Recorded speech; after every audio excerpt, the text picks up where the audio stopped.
Ang kagawaran ng agrikultura, tulong sa ating pagsasaka, paghahalaman, paghahayupan at pangingisda.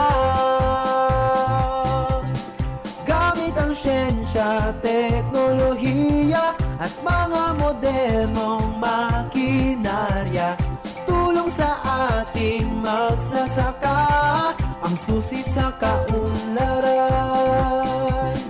Agrikultura, tayo'y magkaisa, tayo na mangisda at magsaka, kaalaman ang kanayunan, tungo sa kaunlaran. Ito ang programang Talakayang Pangsakahan ng Calabarzon. Maghahatid sa inyo ng mga impormasyon at inspirasyon tungkol sa pagsasaka at mga napapanahong programa at serbisyong handog ng kagawaran ng pagsasaka dito sa Calabarzon. Tayo na tumutok at makibahagi sa ating talakayang pangsakahan ng Calabarzon. Talakayang Pangsakahan ng Calabarzon. Hatid ng kagawaran ng pagsasaka sa rehiyon ng Calabarzon. Balita, Kwentuhan, palitan ng kaalaman. impormasyon at inspirasyon. Sama-sama nating tunghayan sa Talakayang Pangsakahan ng Calabarzon.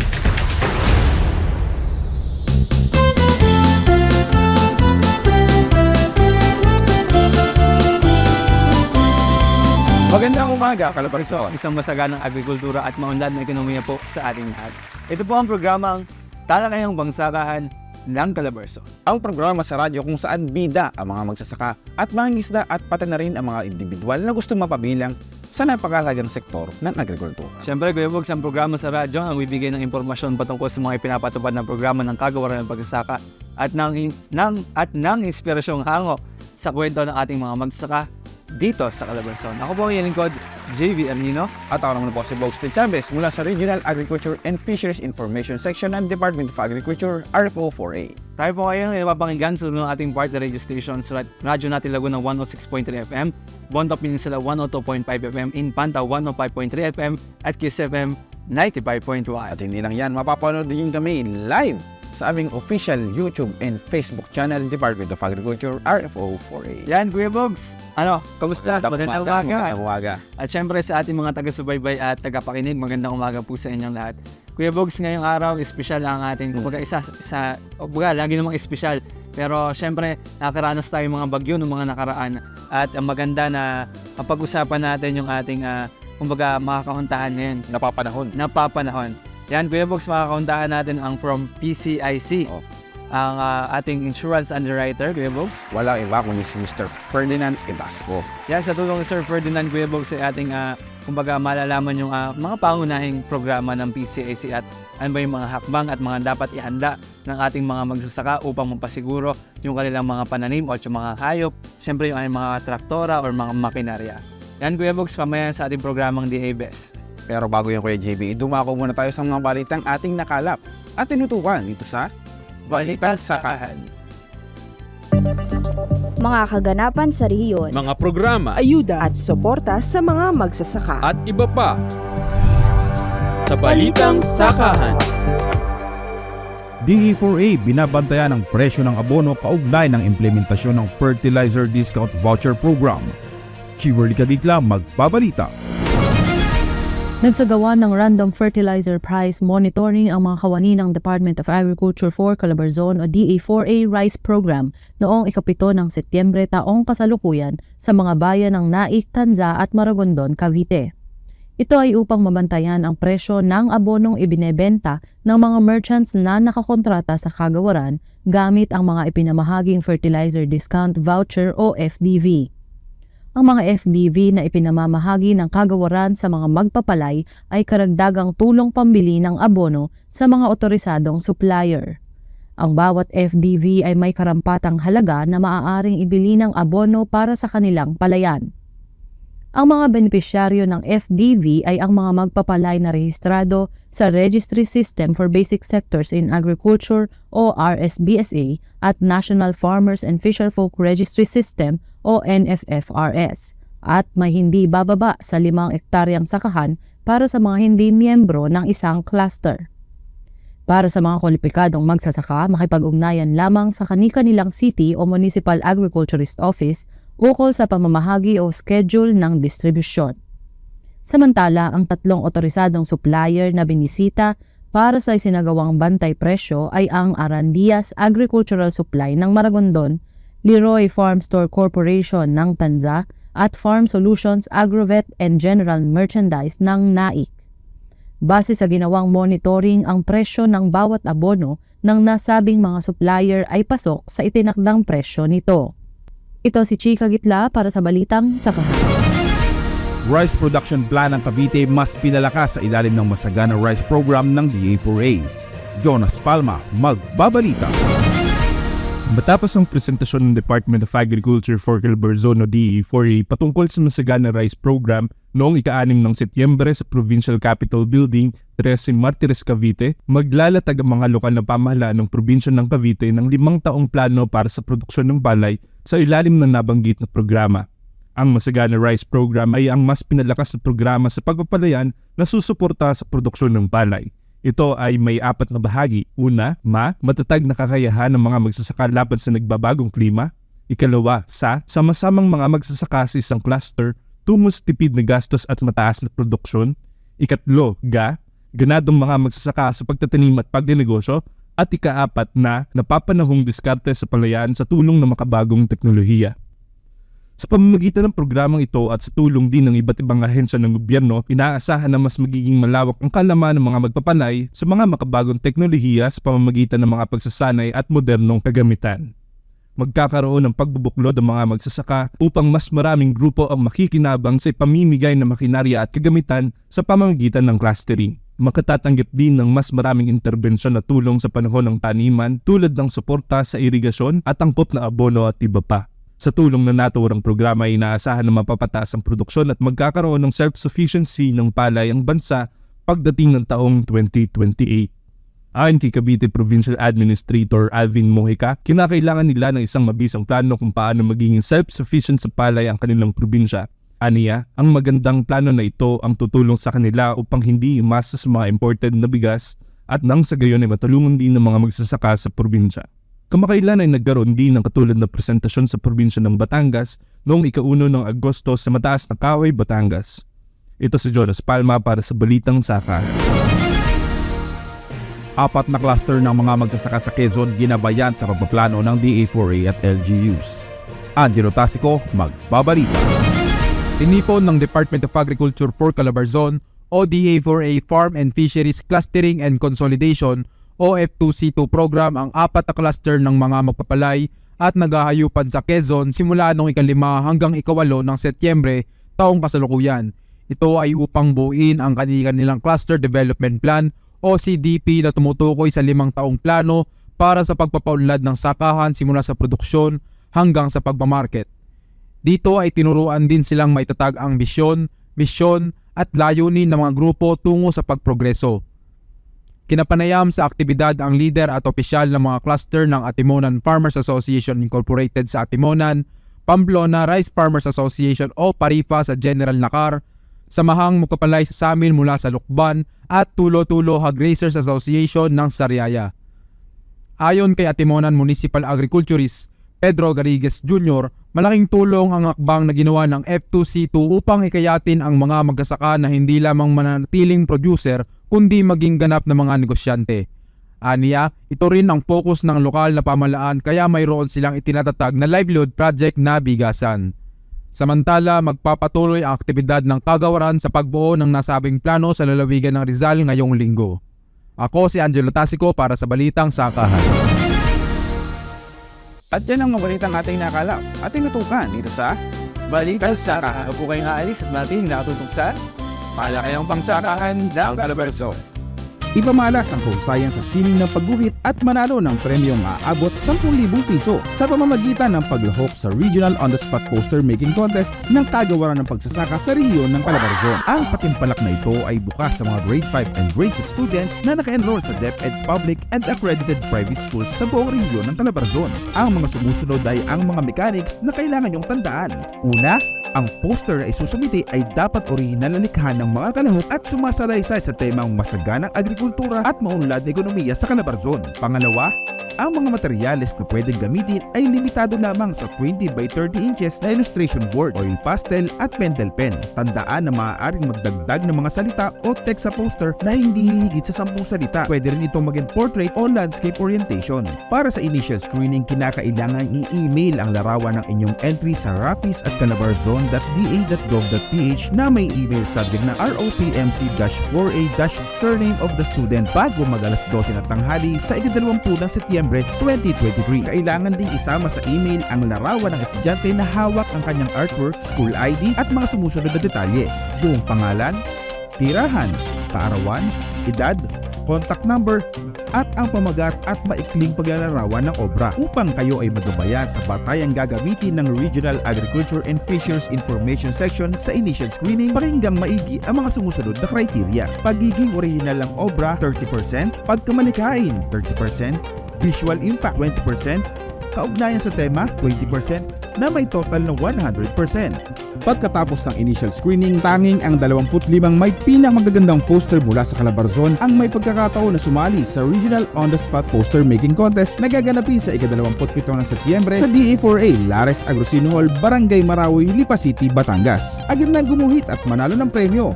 Kita-kita tayo sa Regional On-the-Spot Poster Making Contest ng DA4A. Paano magparehistro sa RSBSA? Rehistrado ka na ba sa talaan ng pamahalaan sa pagkakakilanlan ng mga magsasaka at mangingisda? Kung hindi pa, narito ang 4 basic steps para magpalista sa Registry System for Basic Sectors in Agriculture o RSBSA. Una, ihanda ang mga kaukulang dokumento gaya ng orihinal na kopya ng titulo ng pagmamayari ng lupang sinasaka o kasunduan sa pagsasanla o ng renta sa lupa, orihinal na government ID at latest 2x2 ID picture. Pangalawa, pumunta sa inyong city o municipal agriculture office at isumite ang inyong mga dokumento. Pangatlo, kumuha at sagutan ang RSBSA enrollment form. Pagkatapos sagutan, apirmahan ang form sa inyong barangay chairman, city o municipal agriculturist at city o municipal agricultural and fishery council chairman. At panghuli, kunin ang RSBSA enrollment stub na magsisilbing patunay na rehistrado ka na sa RSBSA. Ingatan ito dahil ito ang magtitiyak na ikaw ay kwalipikadong benepisaryo ng anumang programa ng kagawaran. O di ba madali lang? Kaya huwag ka nang magpahuli pa at mag-register ka na sa RSBSA. Ang impormasyong ito ay hatid sa inyo ng Department of Agriculture Region 4 Calabarzon Rice Program. Talakayang pangsakahan ng Calabarzon. Hatid ng kagawaran ng pagsasaka sa rehiyon ng Calabarzon. Balita, Kwentuhan, palitan ng kaalaman. impormasyon at inspirasyon. Sama-sama nating tunghayan sa talakayang pangsakahan ng Calabarzon. Impormasyon tungkol sa mga napapanahon at kapaki-pakinabang na interbensyon at suporta para sa mga magsasaka at mangingisda. Ating talakayin at tutukan. Ating talakayin at tunghayan sa Programang DA Best. Ito po ang programang DA Best ng talakayang pangsakahan ng Calabarzon. Kuya Bogs, magandang umaga. Magandang umaga. Kamusta ka? Maayos naman ito. Kahit na medyo pabago-bago ang panahon ay hindi magbabago ang serbisyo natin. Para sa Yan, tunay na tunay. Kaya naman ngayon tayo ay magkatrabaho muli, Kuya Bogs, upang makahuntahan ang ating kumbaga kasama na lagi dito sa ating programa. Suki. Suki na sa ating programa. At syempre, para sa ating mga tagapakinig, makinig. Kasi importante ito para kung gusto nyong magpasiguro o masigurado na kumbaga ang inyong mga crops at mga alagang hayop ay makinig kayo para sa ating programa. Ngayon, Kuya Bogs, makasama natin ang from PCIC, Kuya Bogs, ang Philippine Crop Insurance Corporation. ng Region 4. Kuya Bugs, ang ating insurance underwriter. Yan, walang iba kundi si Sir Ferdinand Ibasco, mas kilala sa tawag na Bada. Yan, sir. Yan, basta po. Sir Bada pala. So, katibo tayo, sir. So magandang umaga po sa lahat ng mga sumusubaybay dito sa talakayang pansakahan ng Calabarzon. Oo. Yan, welcome po sir sa ating bagong set para sa inyo. Yan. At salamat po sa pagdayo at pagbibigay ng oras, sir. Parang tumitigil pa ba kayo sa opisina, sir? Yes, nakakatigil naman pero syempre talagang kailangan namin is nasa labas kasi ang trabaho namin is nasa field talaga. Yan. Sa bahay, sir, kilala ka ba ng asa mo? Baka tinatawalan ka. Kilala ko eh. Ayan, sir, yan. Nagkakatanungan na rin nga, sir. Kumusta ba ang isang Sir Ferdinand? Ito, mabuti naman sa biyaya ng Panginoon at ako'y malusog pati ang aking mga pamilya. Yun, no? Yun naman ang pinakamalaga, Kuya Bugs. Health is wealth. Yan. Pero syempre, para mas masaya ang ating sektor ng agrikultura, pag-uusapan niya natin, Kuya Bugs, ang programa ng PCIC. Para saan ba ito, sir? At ano nga ba ang pinakatungkulin ng inyong tanggapan? So, ang Philippine Crop Insurance Corporation kasi is tinatag pa nung panahon ni Pangulong Ferdinand Marcos sa bisa ng PD 1467 noong June 11, 1970. So, ginawa ni Pangulong Marcos ang batas dahil noong panahon niya ni Pangulong Marcos Sr. is nandun yung Masagana 99 na kung saan dito daw natin yung rice self-sufficiency. So, nagkaroon ng massive na pagpapautang para sa mga rice farmers. So, alam naman natin na ang bansang Pilipinas is daanan talaga ng bagyo. So, what if kung pinautang mo si farmer, then tinamaan siya ng kalamidad, parang ibinoon mo lang si farmer sa utang. So, ginawa niya ang PD 1467 para i-create ang Philippine Crop Insurance Corporation. So, kami ngayon is under ngayon ng Department of Finance na noon ay dapat is nasa Department of Agriculture kami. So, through Executive Order 148 noong September 14, 2021, inilipat kami from Department of Agriculture to Department of Finance. So, ang pinakamandado talaga ni PCIC is magbigay ng proteksyon sa mga magsasaka para sa kanilang pananim, alagang hayop o anumang mga makinarya o anumang infrastruktura na mayroong relasyon sa agrikultura laban sa mga kalamidad, peste, sakit, tuyot, or mga hindi inaasahang pangyayari. So, original talaga kasi si PCIC Rice and Corn Insurance. Pero ngayon, through Republic Act 8175 noong December 29, 1995, lumaki yung business na ino-offer ni PCIC. From rice, corn, high value, livestock, fisheries, non-crop, and even mga buhay ng mga magsasaka, mangisda is kasama na kinikita yan. Oo, napakaganda na malaman natin na kayo mga magsasaka may sandalan pala at may kasiguruhan na kung sakasakali may wag naman sana, wala naman may gusto mangyari na may dumaang kalamidad, yan, mga acts of nature. Hindi masisiguro kasi ang ating bansa ay kumbaga malapit talaga sa mga kalamidad. Tsaka ngayon ko lang nalaman kay GB na mismo pala na pati mga magsasaka ay covered nitong Philippine Crop Insurance Corporation. Dati akala ko para sa palay lang, para sa mais lang, para sa makinarya, sa hayop. Ngayon pala ay mismo mga magsasaka. Napakaganda naman ito. Maganda. At unang-unang tanong, sir, ito bang ating pagpapa-insure o pagpapasiguro ay libre? Yes, dahil meron kaming 4 na programa sa insurance programs na ino-offer para sa mga farmers and fishers. Una dito talaga yung highlights namin is yung RSBSA Agricultural Pre-Insurance Program na kung saan lahat ng mga farmers and fishers na nakalista sa RSBSA ay entitled na mag-avail ng aming 6 out of 7 insurance lines ng libre at walang babayaran. Rice, corn, high value, livestock, fisheries, non-crop, yan is pwede nilang i-avail ng libre. Yan, ang pangalawa naming programa, kung kayo naman is mga nangungutang sa mga lending institution, katulad, let's say sabihin natin sa land bank o sa anumang co-op, o halimbawa sa Sikat Saka, kayo is pwede rin nakaka-avail din kayo ng libreng insurance through Agri-Agra Fund. So, ang tawag namin is Agri-Agra Agricultural Insurance Programs. Then, yung pangatlo naming programa dito, kung halimbawa, hindi kayo mag-a-avail ng libreng insurance at gusto nyo magbayad kasi ang RSBSA at saka yung Agri-Agra Insurance is meron niyang limitation kung hanggang ilan lang ang pwede nyong i-avail. Pero kung under sa libreng insurance, sa regular insurance, pwede kang magpa-cover kahit ilan na heads. Then, ang pangatlo naming programa namin sa siguro, pang-apat naming programa sa siguro dito is yung special program namin para sa mga coconut farmers, Yes. NCFRS. So, kung ang pangalan nila is nakalista sa NCFRS, pwede rin silang mag-avail ng libreng insurance naman para sa niyugan. Ito po bang, sir, sa yung PCIC part 10 po ba ng CFIDP natin? Yes, kasama ang Philippine Crop Insurance Corporation para sa CFIDP. Yan, kumbaga Kuya Bogs, talagang kahit bilang magsasaka, kahit nasan larangan ka, pasok ka, at masisiguro yung ating mga produkto. O parang wala pa tayo sa kalahati ng programa, busog na tayo sa impormasyong dala Yes, ni Sir Ferdinand. Pero sir, ito yung kalimitan na oo, maganda yung programa natin. Siguro ito yung kailangan natin medyo klaruhin pa. Paano ba ang proseso talaga? Kasi alam natin, sir, di ba? Itong mga nakaraang buwan talagang nagsunod-sunod yung ating mga bagyo. So after ng bagyo, ano ba yung proseso?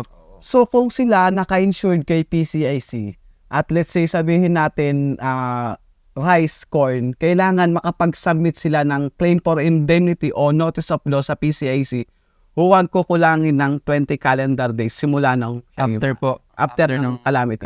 So kung ano ba, magiging 21 days saka pala magpapile ng claim for indemnity, mate-technical ka, madedeny ang Parang basketball pala. So kailangan within that period makapag-file ka ng notice of loss. So ang notice of loss o claim for indemnity naman, maraming way para may padala yan. Pwedeng email, fax, courier. Pinakamabilis talaga email kasi pagka one click away, sa amin So mamaya bibigay ko ang email address namin kung saan. Yes, sir. Kaya manood kayo hanggang dulo nitong aming programa para malaman natin ang pagsesenda natin na email. Pero yan, ulitin natin Sir Kuya JB, 20 calendar days. Yes. And Pwede para sa rice and corn lamang. Pero kung mga high value crops, lalo yung mga highly perishables, kailangan within 3 calendar days makapag-file ka ng notice of loss. At kung hayop naman ang namatay, kailangan within 7 calendar days mula nung umamatay yung hayop, kailangan is makapag-file ka ng abiso ng pagkamatay ng hayop. At makapag-comply ka ng mga requirements within 30 days mula nung mamatay yung hayop. Yes, sir. So basically kasi kailangan namin, may mga requirements kami pag-claim ng livestock lalo sa hayop. So kailangan lang, so kung mag-apply sila, kailangan nila ng pictures ng animal. So kapag namatay din yung animal, kailangan din ebidensya. Saka may mga requirements yan. Merong livestock death certificate, veterinary disease report. Kung namatay sa sakit, kailangan ng necropsy report. So may mga forms yan. Yun nga lang, lahat yan is kapag nagpunta kayo sa Municipal Agricultural Office, alam na nila kung paano yung mga requirements. Kailangan lang talaga maputol natin yung 7 days na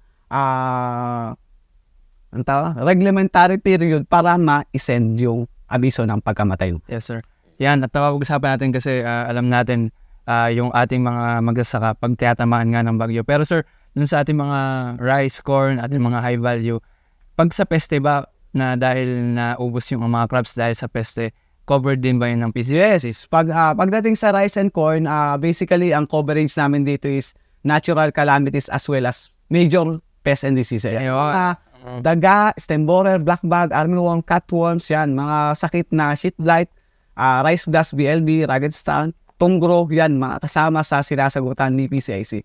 So, ang kagandahan nga kapag pre-insurance ang inabil nila, lalo sa high value crops, even pests and diseases is covered na. Unlike kung regular silang mag-aabay ng insurance, let's say gusto niyang magbayad ng prima, kung may particular na sakit siya na gusto niyang ipa-cover kay PCIC, kailangan niyang bayaran ng prima, particular na prima na ipapataw to cover that particular na sakit. So, sa pagdami ng sakit na ipapasok mo, na gusto mo makover ni PCIC, sa pagtaas ng prima na mabayaran mo. So, parang i-encourage natin na ang avail na lang ay itong free insurance. Yes, mas maganda kasi talaga yung free insurance, lalo sa livestock. Yes, sir. So, sa livestock talaga, ganyan din. Lahat ng mga excluded risk ni PCIC na mga sakit, automatic cover na. At mapunta tayo sa livestock, yung may patuloy pa rin ang kampanya ni Philippine Crop Insurance Corporation sa mga magbababoy dito sa Calabarzon na ipasiguro ang kanilang mga alagang hayop, particularly yung mga nasa pink zone. Na para in case na mamatay yan or mamatay sa ASF po, ikalyan ng national ng gobyerno babayaran ni PCIC yung mamoy. Kasi talagang tuloy-tuloy pa yung banta pag sa stock natin, industry, ano. Nandyan naman lagi yan eh. Lagi nandyan yung threat. Pero yan, ito sir, pagpalagay na nakapag-submit na kami, kumpleto namin. Gaano naman sir katagal siguro yung standard na... So talaga basically ang ano namin is kailangan within 18 to 20 calendar days kailangan masettle na namin yung claims. Pero magkakaroon talaga kami ng konting balam dahil as of June 30, 2023, meron na kaming 111,000 farmers na na-cover dito pa lang sa Region 4. So we are covering Calabarzon and Mimaropa. So let's say sabihin natin 20% na lang ng mga farmers ang mag-claim. So let's say sabihin natin na 20,000 farmers na lang yan. So kailangan masettle namin. So ang lugar kasi ng very unique kasi talaga Region 4.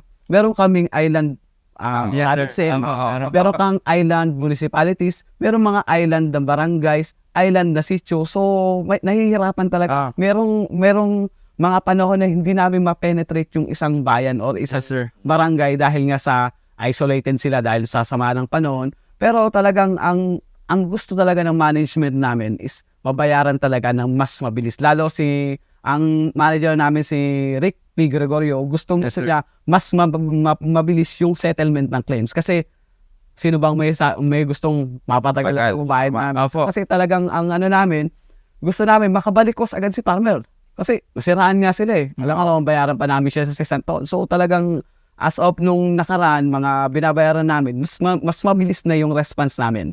Kasi bakit namin napapabilis? Kasi nagsasagawa na agad kami ng general assessment team. Tapos merong mga RCA o tawag namin ni Reserve Corps of Adjuster na kung saan ina-activate namin upang mas mapadami yung manpower ni PCIC at makater namin ang Calabarzon, Mimaropa dahil kapag tinamaan ng Calabarzon, automatic kasama din ang Mimaropa. Kaya talagang yun sa kagustuhan talaga ng manager namin mas mapabilis, ina-activate namin yan. So yun talagang napakaganda ng programa. Pinipilit nila na mas mapabilis kaya sa mga naghihintay, sa mga medyo natatagalan na huwag naman po kayo magagalit. Talaga siyempre hindi lang naman iisa ang sineservisyon, marami. Tsaka sabi nga, dalawang region. Dalawang scope yung ating PCIC region. Tsaka yun. Calabarzon, Mimaropa. Naulit pa nga ni sir, yung hiwa-hiwalay, pulo-pulo. Itong ating rehiyon. Kaya konting pasensya, konting pangunawa. Sir? Sa ngayon naman, sa amin, mabilis na kaming magbayad. Pero syempre, may mga isolated cases, lalo yung mga kulangan dokumento. So yun ang nagiging balakid din namin kasi hindi nako-comply yung mga requirements. Kaya so karamihan din, mga nag-claim, akala nila kasi ang insurance laging forever na. So ang insurance kasi talaga is meron lang period. Ayun, kasi siguro sir, may mga akala nila pagkabayad nila ng isa ngayong taon, next year pa rin. Insure pa sila. So hindi nila alam, lapse na ang kanilang insurance, tapos mag-claim sa amin, tapos sasabihin nila, hindi nagbabayad si PCIC. Pero in fact, wala pala silang lalabas, wala silang insurance. Itong para sa mga free insurance, sir, anong paraan ba nila para masiguro na naka-renew pa o active? So kailangan alamin nila kung kailan sila dapat mag-renew ng insurance. Lalo kung palatandaan doon, sir. Kasi meron kaming mga tao na nagpupunta sa mga barangay, sa mga munisipyo. Meron ang tawag namin kasi din mga insurance representatives. Yes, sir. Na kung sila ang nakikipagtulungan sa mga municipal agricultural office o city agricultural office para maiabot namin yung programa namin na libreng insurance. So halimbawa, ini-schedule nila yan na, let's say, ngayong buwan na to, kailangan ma-settle na natin tong barangay na to dahil maglalaps na yung mga insurance nila. So, yun talaga So, pero ang pinakamaganda dyan, magpunta sila sa Municipal Agricultural Office, itanong nila kung hanggang saan kailan yung insurance record nila, or itatawag yan sa amin yung tao namin na insurance representative para malaman nila kung meron pang in-effect pa yung insurance nila. Yan, talagang kumbaga, huwag niyong makalimutang bisitahin ang ating mga city at municipal agriculture offices. Hindi pa ito katulad sa sasakyan na kung isang taon. Isang taon naman talaga. Kung Hindi, isang taon para doon sa mga ang buhay ng halaman or hayop ay umiigit ng isang taon. Pero kung mga short gestating crops or mga palay, mais, one cropping season lang. So from planting up to harvest. So sa susunod na magtatanim ka, kailangan i-apply muli. So, yan, per harvest season pala ito. Yan, maganda na nalalaman natin. Ito yung kagandahan ng programa. Kasi kahit tayo ng mga nasa information section, maganda. Alam din natin. Kasi pagbaba natin at tinanong tayo, ay, tika muna, tatawag ko Sir Ferdinand. Yan, kasi yun din kagandahan sa ating work. Kumbaga, yung ating mga natututunan dito sa ating pakipaghuntahan sa ating mga kasama ay naibabahagi natin o naibabato natin sa ating mga farmers. Pero speaking of dito, sir, may standard ba na price or value yung ating mga pagbabayad sa ating farmers? Hindi naman. Ang pagbabayad kasi namin is depende talaga yan sa, meron kaming tatlong loss situation. No loss, yung 10% and below, categorize namin siya as no loss. 11% to 89%, partial loss, which is compensable na, binabayaran na. Yeah. At yung total loss situation namin is 90% up to 100% total loss situation yan. So, ang pagbabayad kasi namin talaga is depende rin sa stages ng crops o these stages, let's say, sabihin natin, ang palay na nadami siya during minimum tillering o maximum tillering pa lang. So, yung inputs, medyo mababa pa. So, mababa pa rin ang makukuha niya. Depende pa rin sa extent ng damage. Kaya talagang, basically kasi si PCIC, ang kino-cover namin is the cost of production inputs o yung ginagastos ni farmer. So, kung ang kung mababa pa ang ginagastos ni farmer, doon sa kanyang taniman, syempre, mababa pa rin ang bibigay. Hindi niya makukuha yung full na amount of baka kasi sa ating mga komunidad o sa ating mga farmers, may magkumpare. Tapos yung isa, medyo malaki ang nakuha. Halimbawa, yung isa yung tinanim mo pa lang, yung sa akin naanihin ko na. Yan po ang, kumbaga, case-to-case basis po ang ating value ng worth ng claim. Saka, ang halaga ng siguro namin para sa rice and corn, 20,000 pesos per hectare. Per hectare.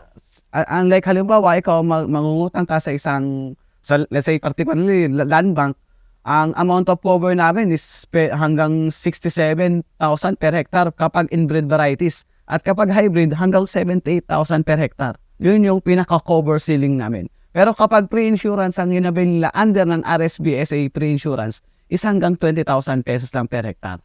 Kapag hayop ang ininsured, baka kalabaw, kabayo hanggang 20,000 pesos per head. Kapag baboy, 14,500 per head ng inahin o barako, at kapag partner naman is maximum ng 10,000 pesos. Halimbawa, mang baboy namatay during the first month ang pag-aalaga niya.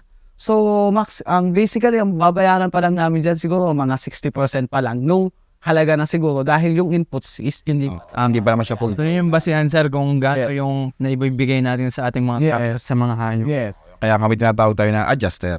At may adjuster din talaga na magbibisita para i-determine yung extent ng, i-validate yung pagkaspinsala at malaman kung ano ang extent ng damage. And at least alam ng ating mga taga-subaybay at mga farmers natin na ito ay hindi minamadaling proseso. Kumbaga, andyan yung ating mga kasamaan from PCAC pero dadaan sa proseso. Yan, marami pa tayo gustong i-discuss. Pero sa mga additional na tanong, sir, meron ba kayong Facebook page o contact number, email? Yan, sa email niya, sir. Meron kami, ang email address talaga namin para sa kung halimbawa mag-claim kayo, yung pcicro4@yahoo.com. Maliliit na letra. PCICRO. Wag maging zero yan na RO4 RO4, Regional Office po. Regional 4@yahoo.com. And Facebook, sir, baka may Facebook Pero page. ang ginagamit namin ngayon is Marketing and Sales Division sa PCIC. Yan. Pero sir, dun sa ating email, pwede din ba magpasa doon ng mga requirements? Yes, mag-apply? pwede. Yan, pwede. So, pwede mag-apply at pwede mag-claim through email. Siguro, kung mag-i-email kayo, lagyan nyo yung subject for claim or yan, para mas madali. I-attach naman nila yung mga proforma na So, once na in-attach nila yung proforma ng pag-claim, automatic naman na marireceive yan. Kung kailan ang date na ipinasa nila, doon yung reckoning date na kukunin namin para sa pagbibili. Isingit ko lang kasi mahalaga yung part 10 na kayo ay rehistrado sa RSBSA. Kasi nga, sabi ni sir, may isang program na under ng RSBSA. Kaya, Ito ba sir, parang prerequisite requirement ba itong RSBSA? Kaya kailangan rehistrado ka. yan, Noon kasi talaga, ang unang bigay sa amin ng RSBSA is kinapipanis pa sa amin yan ng DBM. Pero hanggang ngayon, wala pang binibigay sila na bagong listahan. Apo. Pero alam naman natin, ang DA, ang ginawa is through Municipal Agriculture Office na yung enroll sa RSBSA through ANI at kita. Yes. So, sa amin, basta meron ka ng stub or may reference number ka na or may ID ka na nung sa RSBSA. Ayan, pwede mo monitoring copy yan or inilista mo na lang yung reference number mo sa application mo para ma-validate ka namin na RSBSA listed. Yan. Open ang linya ni sir para sa inyong mga katanungan. Kaya mag-email lamang sa PCIC. Yan, sir, sa mga pahuling parte, hihinga na namin kayo ng mensahe. Para sa ating mga mensahe, paalala, tips para sa ating mga magsasaka. Sige po. So sa lahat ng mga magsasaka mangingisda ng Calabarzon, inaanyayahan po namin kayo na mag-avail ng pre-insurance under ng RSBSA. Makipag-ugnayan lang po kayo sa mga municipal o city agricultural offices o office sa inyong lugar para ma-avail yung aming libreng programa. So yan po, libre, wala kayong babayaran. So kami talaga, nagpapasalamat kami sa mga municipal o city agricultural office dahil sila talaga yung katuwang namin para maipalaganap namin yung pre-insurance. Kasi ang totoo lang, hindi naman namin talaga kaya i-cater lahat ng mga farmers dahil sa limited lang talaga ang manpower namin. Pero through municipal o city agricultural office na ipapabahagi namin ang aming mga programa. So, yun lang. So, sige Sir Ferdinand, baka may gusto ka pong pasalamatan o batiin. So, pasasalamat din talaga sa lahat ng mga sumusubaybay or mga nagpapa-insure sa PCIC kasama nga ang mga taga DA, taga DAR, taga Land Bank. So, kasama dyan yung mga lending institution or mga samahan, mga farmers and mga fishers kasi sila din ang mga pinupuntahan ng aming mga para mas ma-penetrate namin kung mas mapalawig po yung programa. So, nagpapasalamat din kami dito sa Calabarzon, sa DA Calabarzon sa pagkakataong ito para maihayag namin yung mga programa ni PCIC. So, dahil dito, mas malawak pa na mga farmers sana ang makinabang sa pre-insurance na ino-offer ni PCIC. At gayon din, sa ngalan po ng aming presidente na si Atty. Joby Bernabe at sa pangunguna po ng regional manager namin na si Mr. Rick P. Gregorio at sa buong pwersa ng Region 4 kasi we are covering Calabarzon from Mimaropa. Maraming salamat po sa inyo. At pagbati rin po sa aking asawa, sa nanonood, at sa aking anak. At sa Ebasco family at Bagon family doon sa Bulo de Taas, Batangas City. Maraming salamat at magandang umaga po sa inyong lahat. Maraming salamat din sa iyo, Sir Ferdinand. Sir, salamat po. At huwag kayong mag-alala para sa amin kayo ay part pa rin ng 1DA family. 1DA family tayo. Kasi yung aim naman natin for the farmers.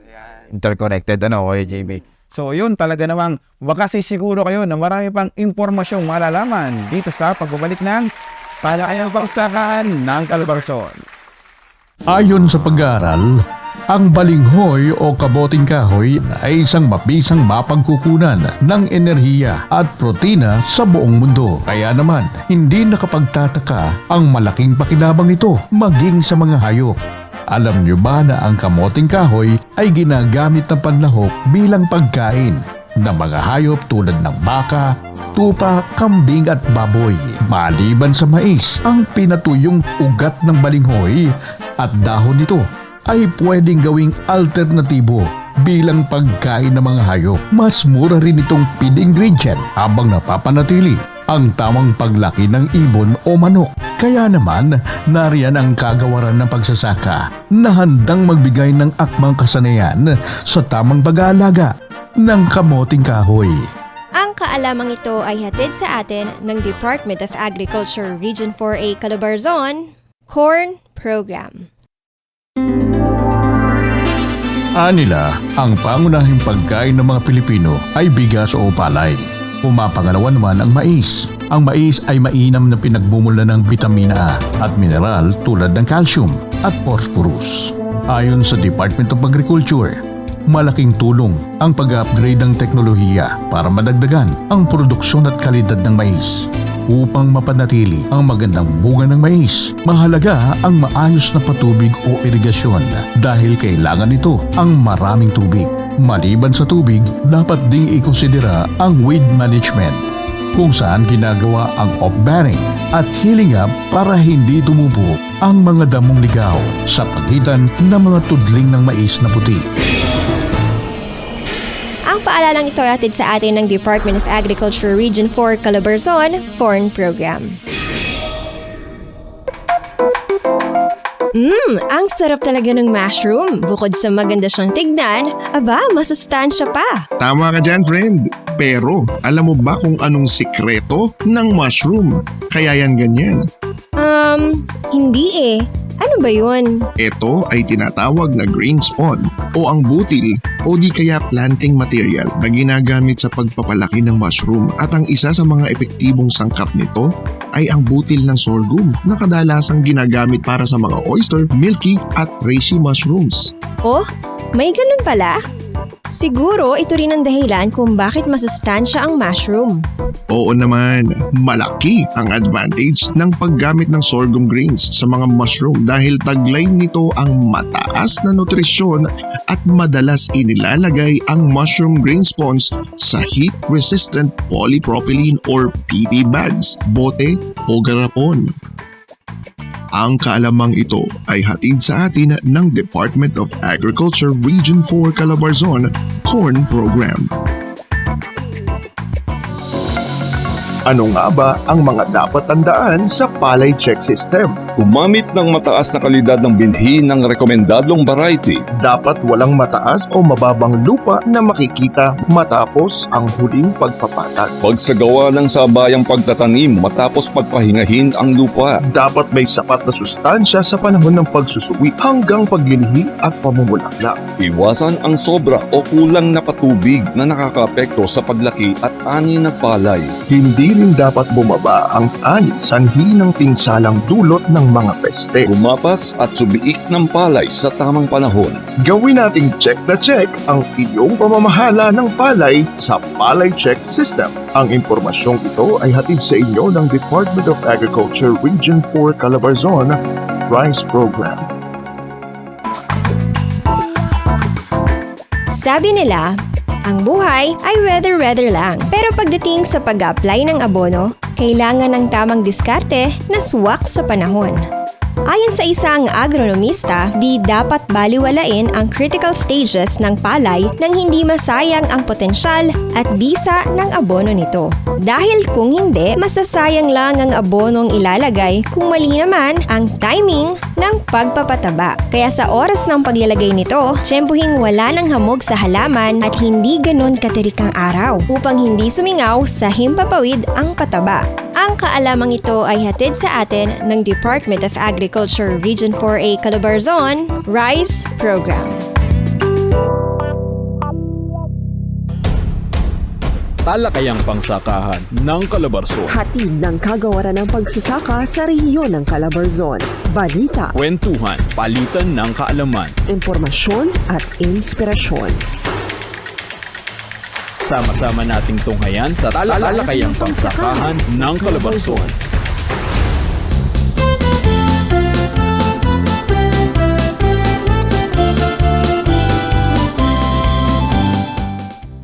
Ani at iba pang produkto at serbisyo mula sa mga magsasaka at mangingisda. Kitang-kita sa Agri-Tindahan. Alam mo ba po, JB, na meron akong trivia sa paminta? Huwag kang tatawa. Alam mo ba na ang pamintang durog ay galing sa pamintang buo? Oh, talaga? Hindi. At yan ang produkto ang pinagmamalaki ng Rojas Estate Multipurpose Cooperative ng San Antonio, Quezon. Kaya naman mas gawing espesyal ang ating mga lutuin gamit ang pamintang durog. Yan nga, Kuya Bogs, ang ating pamintang puro or pamintang durog ay nagkakahalaga ng 100 pesos per 125 grams. Ito nga ay matatagpuan sa San Antonio, Quezon. At para makontak ang Rojas Estate Multipurpose Cooperative, kontakin lang po sila sa numerong 0950-3696-073. Ulitin po natin, 0950-3696-073. Yan, Kuya Bogs, parang sarap na magluto ah. Chika po, sobrang puro ng paminta. Ayan naman, mga suki. Dali na. Ayon sa Philippine Dairy Updates ng National Dairy Authority, noong 2018, ang Pilipinas ay umangkat pa ng malaking supply ng gatas sa ibang bansa dahil sa patuloy na pagtaas ng pagkonsumo sa mga ito ng mga Pilipino. Sa kabila ng malawak na lupang pwedeng gamitin para sa livestock, inakaharap pa rin ng mga magsasaka ang isang malaking suliranin at ito ang kakulangan sa feed na siyang ipinapakain sa mga hayop upang makapag-produce ng gatas. Dahil dito, pinangunahan ng Bureau of Agricultural Research o BAR ang paghahanap ng feed na magagamit buong taon. Ang kanilang sinusulong ay ang corn-based silage. Ang silage ay isang feed material na gawa sa fermented byproducts na matatagpuan sa sakahan, katulad ng grasses, forage corn, at corn stubber. Ang mga ito ay dapat may 65 hanggang 75% moisture content, tinatadad at nakalagay sa lalagyan na hindi mapapasukan ng hangin. At ang tawag sa prosesong ito ay insiling, at ang tawag naman sa lalagyan ay silo. Dahil sa silage na ito, tumaas ang produksyon ng gatas sa bansa ng 10 hanggang 11 litro kada araw. Ang mga magsasaka rin ay nagkaroon ng pwedeng pagkakakitaan at nabawasan ng dependence ng bansa sa imported na gatas. Ang impormasyong ito ay hatid sa atin ng Department of Agriculture Region 4 Calabarzon Livestock Program. Ano nga ba ang Good Animal Husbandry Practices o GAP? Pumupukaw ba ng inyong atensyon ang Good Animal Husbandry Practices o GAP pero hindi mo alam kung ano nga ba ito? Ito ay tumutukoy sa tamang paraan o kasanayan sa pag-aalaga ng hayop simula sa produksyon, transportasyon at pagtago o pag-imbak ng mga hayop at produktong galing sa mga ito. Ang mga farm na may GAP certification ay ligtas at dekalidad ang mga produkto. Dito, tiyak pa ang kalusugan at kaligtasan ng mga manggagawa. Isa pa, tinitiyak din na maayos ang trato sa mga alagang hayop. Higit sa lahat, hindi nasisira ng operasyon nito ang kapaligiran. Ang Good Animal Husbandry Practices Certification Program ang nagpapatunay na sumusunod sa Philippine National Standards Code of Good Animal Husbandry Practices ang bawat farms. Ang impormasyong ito ay hatid sa atin ng Department of Agriculture Region 4 Calabarzon Livestock Program. Iwasan natin ang pagkalat ng African Swine Fever. Tara na at sama-sama sa discarding oink. Ano nga ba ang oink? Para sa letrang O, obserbahan at bantayang palagi ang inyong mga alagang baboy. Mahalagang i-check sila all the time at pansinin kung may irregularidad silang ikinikilos. Sa letrang I, iwasan ang paglabas-pasok ng mga tao sa iyong babuyan, lalo na kung sila ay galing sa ibang mga bayan. Sa letrang I ulit, iwasan ang magpakain ng swill o kaning baboy sa iyong mga alaga. Hainan sila ng tamang pagkain, yung hindi tira-tira o galing sa basurahan para maging ligtas sila sa maaring carrier ng virus. Tandaan, mabuti na ang maagap kesa mahuli ang lahat. Letrang N, naisin ding ipatupad ang biosecurity o mga panuntunan para sa ligtas at protektadong paghahayupan. At letrang K, kumain ng karning baboy dahil ito'y ligtas, lalo na kung ito'y sertipikado ng National Meat Inspection Service. Laging tandaan na ang pagpapahalaga sa ating alagang hayop ay magpapayaman sa kanilang kalusugan at pati na rin sa iyong pangkabuhayan. Ang impormasyong ito ay hatid sa atin ng Department of Agriculture Region 4A Calabarzon Livestock Program. Talakayang pangsakahan ng Calabarzon. Hatid ng kagawaran ng pagsasaka sa rehiyon ng Calabarzon. Balita, Kwentuhan, palitan ng kaalaman, impormasyon at inspirasyon. Sama-sama nating tunghayan sa talalakayang pangsakahan ng Calabarzon. Mga kwento ng pag-asa at tagumpay. Siguradong kapupulutan ng aral at ng inspirasyon. Ating tunghayan sa Agri-Story. Mahigit 2 dekada nang namumuhay si Ginoong Raul Pasha bilang magpapalay sa Rosario, Batangas. Isa siya sa mga bihasa at puno na ng karanasan pagdating sa pagtatanim. Kaya naman, itinalaga na rin siyang pangulo ng ipinagmamalaking cluster ng lugar, ang Rosario Farmers Association. Taong 2000 na umalis yung magulang namin, nagpunta sa ibang bansa, at sinimulan ko nga, bagaman napakalaki pa ng kakulangan sa aking kaalaman, ay sinimulan ko na unti-unti ko nang napalawak ang aking kaalaman, at lalo na nung magkaroon ako ng oportunidad na mapasapi sa samahan ng Farmers Association. Lagi kong nakikita na parang mas masaya ako kung dito sa pagsasaka ako pupunta. Kaya simula noon ay napagpasyahan ko at napagplanuhan ko na dito ako mag-engage sa pagsasaka. Nagsimula si Ginoong Raul Pasha sa maghapong pagbabanat ng buto, manual o tradisyonal na pagsasaka. Aminado man na marami pang kakulangan sa kaalaman, ay unti-unting nagbukas ang mga oportunidad sa pagkakatuto ng mapabilang sa isang samahan at matulungan ng lokal na pamahalaan sa opisyal na pagpaparehistro. Kalabaw ang pangunahing ginagamit namin. At medyo isang malaking challenge nga dahil kahit 1 hektarya lang, doon sa kulang ang kaalaman, ay medyo mahirap. Pero sabi ko nga, nung mag-ani na parang nakita mo yung tagumpay, magtutuloy-tuloy yung iyong sidhin ng damdamin na maging isang magsasaka. So nagkaroon kami ng isang malaking proyekto na galing din sa DA, na lagi namang ang equity ng farmer ay lupa. So ang naging hamon sa amin ay kung paano namin mababayaran yung lupa sa pagtutulungan sa kasipagan ng farmers, sa walang tigil na pagsuporta ng aming lokal na pamahalaan, partikular ang Office of Agricultural Services, ay nalampasan namin yung napakalaking problema.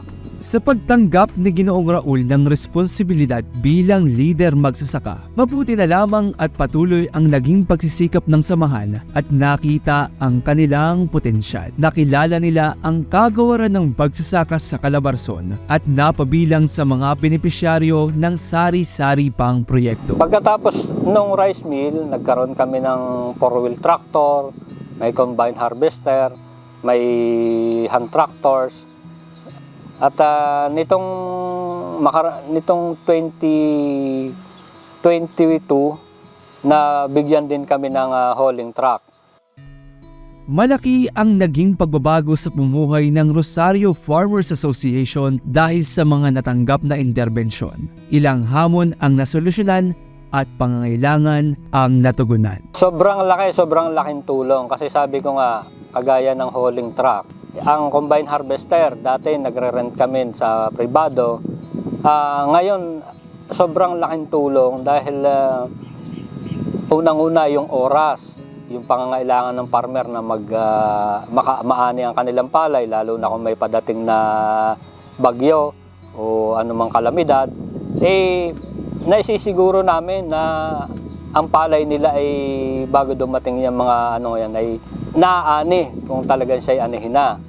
Tapos yung mga makinarya, kagaya ng traktora, sobrang laking tulong ng mga intervention na naibigay ng DA sa grupo ng aming magsasaka dito sa Rosario. Sa ating magpapalay po, ang masasabi ko, hindi po natin kayang biglain ang solusyon sa problema, pero habang tayo po ay nagkakapit-bisig, yun pong simpleng makuha natin yung ating pang-araw-araw na pangangailangan na hindi natin bibilhin, ay sobrang laki pong accomplishment natin sa ating sarili at sa ating pamilya. Meron kasi akong goal na in 3 to 5 years, ang mga rice farmer dito ay agripreneur na. Ako po, 10 ng aming samahan dito sa Rosario at ang tanggapan ng agrikultura at ang LGU ay sobrang laki ng pasasalamat sa Department of Agriculture.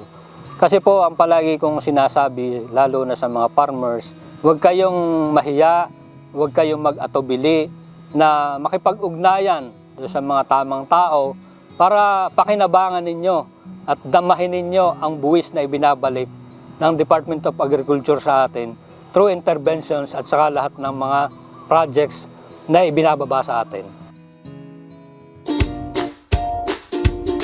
Alam nyo ba na napakaraming pwedeng gawing lutuin gamit ang kasaba o kamuting kahoy? With this easy recipe, pwede tayong gumawa ng cassava cookies. Paano simulan? Sanayin muna ang mga harina at baking powder at haluing mabuti. Tapos, idagdag ang desiccated coconut, pagsamahin ng margarine, asukal at itlog ng paunti-unti. Unti-unti ring idagdag ang flour mixture sa margarine mixture. At pag nahalo ng mabuti, ihugis ang mixture sa maliliit na bola at ilagay sa greased cookie sheet at pisain ng tinidor. Panghuli, pwede mo pa itong i-bake sa katamtamang init hanggang maging golden brown ang kulay. Madali lang, di ba? Yan ang kamuting kahoy. Yummy na! Healthy pa! Ang impormasyong ito ay hatid sa inyo ng Department of Agriculture, Region 4 Calabarzon, Corn and Cassava Program. Ano nga ba ang kamuting kahoy? Isa ito sa pinakaimportanteng halamang ugat sa Pilipinas na maraming pwedeng paggamitan. Maliban sa pagkain ng tao at ng hayop, ito ay ginagamit din bilang sangkap sa mga produktong industrial. Tumutubo ang mga kamuting kahoy sa mga lugar na halos pantay ang pag-ulan sa buong taon. Kung nais mong magtanim, pumili ng taniman na may lupang sandy o clay loam. Ihanda ang lupa sa pamamagitan ng pag-aararo ng 2 hanggang 3 beses at sundan ng pagtutudling kapag may sapat ng halumigbigan lupa. Gumawa rin ng mga ridge na may 15 hanggang 20 sentimetro ang taas at 75 hanggang 100 sentimetro ang layo sa pagitan ng mga tudling. Itanim ang mga pananim sa mga tudling na may layong 1 sentimetro sa pagitan nila. Itanim ang mga ito sa posisyong pahilig kung tuyo ang lupa at patayo naman kung itatanim ito sa tag-ulan. Ang impormasyong ito ay hatid sa inyo ng Department of Agriculture Region 4 Calabarzon Corn and Cassava Program.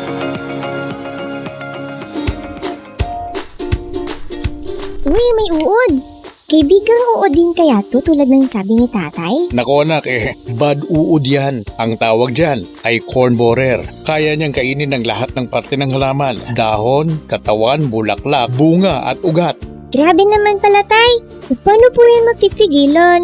Madali lang yan, Ana. May iba tayong paraan upang masugpo ang mga pesteng yan. Una, ang maagang pagtatanim upang maiwasan ang pagsalakay ng mataas na populasyon ng pesteng kulisa. Pangalawa, magtanim ng munggo. Munggo?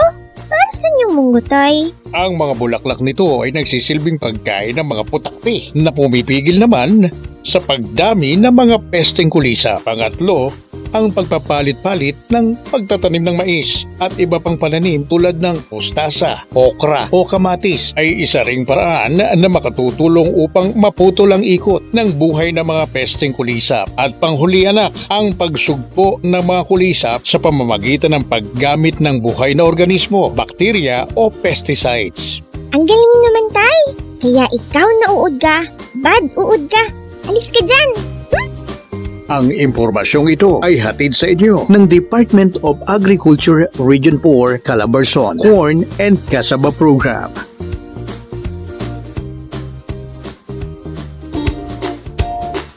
Alam niyo ba na napakaraming pwedeng gawing lutuin gamit ang kasaba o kamoting kahoy? With this easy recipe, pwede tayong gumawa ng polvoron. Paano simulan? Kailangan mo lang tustahin ang cassava flour hanggang sa maging golden brown ito. Tapos, paghaluin ang asukal at powdered milk. Idagdag naman ang tunaw na mantikilya at haluing mabuti. Pagkatapos ay hulmahin gamit ang polvoron molder. At panghuli, balutin ito gamit ang cellophane. Madali lang, di ba? Yan ang kamoting kahoy. Yummy na, healthy pa. Ang impormasyong ito ay hatid sa atin ng Department of Agriculture Region 4 Calabarzon Corn and Cassava Program. talakayang pangsakahan ng Calabarzon. Hatid ng kagawaran ng pagsasaka sa rehiyon ng Calabarzon. Balita, Kwentuhan, palitan ng kaalaman. impormasyon at inspirasyon. Sama-sama nating tunghayan sa talakayang pangsakahan ng Calabarzon. Bawat tanong, tutugunan sa Util ng impormasyon. Magandang araw mga ka-agri! Gusto mo ba makasiguro ng mataas na ani at dekalidad na aning palay? Subukan ang Palay Check. Ang Palay Check ay isang gabay sa pagpapalayan o sistema ng pamamahala ng palay na nagpapakilala sa mahuhusay na teknolohiya, humihikayat sa mga magsasaka na ikumpara sa kanilang kasalukuyang gawain sa bukid ang mga rekomendadong pamamaraan. Nagtuturo sa bisa ng sama-samang pagpapalitan ng ideya ng mga magsasaka nang maituwid ang mga pagkukulang sa pagpapalayan, madagdagan ng ani at hindi maabuso ang kapaligiran. May siyam na checks ang Palay Check na nagbibigay ng target at rekomendasyon pagdating sa pagpili ng variety ng binhi, paghahanda ng lupa, sabayang pagtatanim ng sapat na malulusog na punla, pamamahala ng sustansya, pagpapatubig, pamamahala ng peste, pag-aani at pagsisinop ng ani. Ako rin, may checklist dito ng mga katangian na gusto ko sa isang lalaki. A-apply ka ba? Para sa karagdagang impormasyon ukol sa Palay Check, magmensahe sa aming official Facebook page, Department of Agriculture RFO 4A. Muli, ako si Agri Dani para sa butil ng impormasyon. Maraming salamat sa bagong impormasyon, aming Agri-Daldal, Agri Dani. Yan, Kuya Bogs, yan ang bumubuo ng bagong edisyon ng talakayang pangsakahan ng Calabarzon. Nawa po'y marami kayong natutunan at naging makabuluhan ang sandali po nating pinagsama. Siyempre Kuya Bogs, abangan tuwing Miyerkules ang ating programa sa ganap na alas 9 hanggang alas 10 ng umaga. Yan, sabayan mapapakinggan ang ating programa sa ating mga partner radio stations. Radyo natin Laguna 106.3 FM, 102.5 FM Bondok Peninsula, 105.3 FM Infanta at Kiss FM 95.1. Siyempre, may in-live din tayo sa ating Facebook at YouTube channel, Department of Agriculture, RFO 4A. Muli ako po yung Nicod Box sa Chavez na nanghiiwan ng isang kasabihan, Kuya JB. Yes, may ango sa ating pinag-usapan ngayong araw. Alam mo, kung mapapasiguro ko lang itong nararamdaman ko sa'yo, magpapa-insure na ako na 10 para man makasigurado na ako. Siyempre ako po si JV Reyno, sa ngano po ng aming Regional Executive Director Milo de los Reyes at sa MUBO ng Regional Agriculture and Fisheries Information Section. Kami po ay taos-pusong nagpapasalamat sa inyo pong pagsubaybay. Kaya naman, langit tumutok sa talakayang pangsakahan ng Calabarzon. Dagdag na kaalamang kapaki-pakinabang ating aabangan. Sa susunod na edisyon ng talakayang pangsakahan ng Calabarzon. Tumutok na muli sa ganito pa ring araw at oras. Sumainyo ang programang Talakayang Pangsakahan ng Calabarzon. Ako po ang inyong lingkod, Milo de los Reyes, na nag-aanyayang laging sumubaybay sa ating programa at sama-sama at tulong-tulong nating kamtin ang mas masaganang agrikultura at maunlad na ekonomiya. Maraming salamat po at hanggang sa muli. Magsasaka at mangingisda, kabalikat ng inang bayan.